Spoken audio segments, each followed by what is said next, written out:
Wow. Yeah. Hey. TV Gang. TV. Wow. 3100. Yeah. 3100. Ho sempre avuto la passione del calcio perché ho sempre amato guardare le partite di calcio.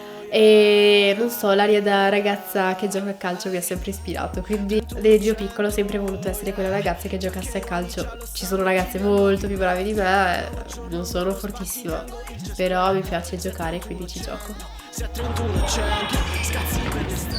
Quando un italiano mi vede giocare con il velo, ovviamente dice: non dovrebbe essere segregata in casa.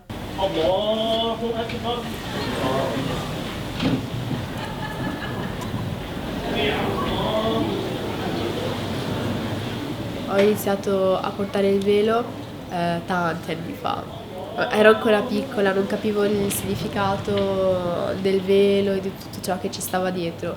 L'ho messo un po' per gioco, un po' perché ce l'aveva la mia amica, un po' perché mi piaceva vedere le ragazze con il velo, perché mi davano un'aria più intellettuale. Però ho tenuto il mio velo e ho iniziato a capire meglio il significato del velo e ho iniziato ad amarlo sempre di più fino ad oggi e non penso di toglierlo mai. Hola, ciao. Hola. Oggi stiamo andando io, Anna e Nayette in ospedale per donare il nostro sangue e spero vada molto molto bene. Qua qualcuno ha paura degli aghi e del sangue, quindi speriamo che nessuno svenga. Ciao.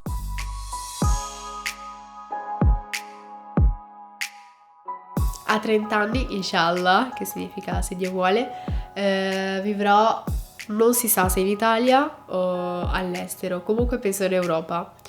Sarò un'attivista, creerò un'organizzazione non governativa, aiuterò tanti bambini, soprattutto in Africa e in Asia. E spero di essere una donna felice, una donna libera, una donna che possa essere se stessa, una donna forte e con, chi lo sa, una bella famiglia.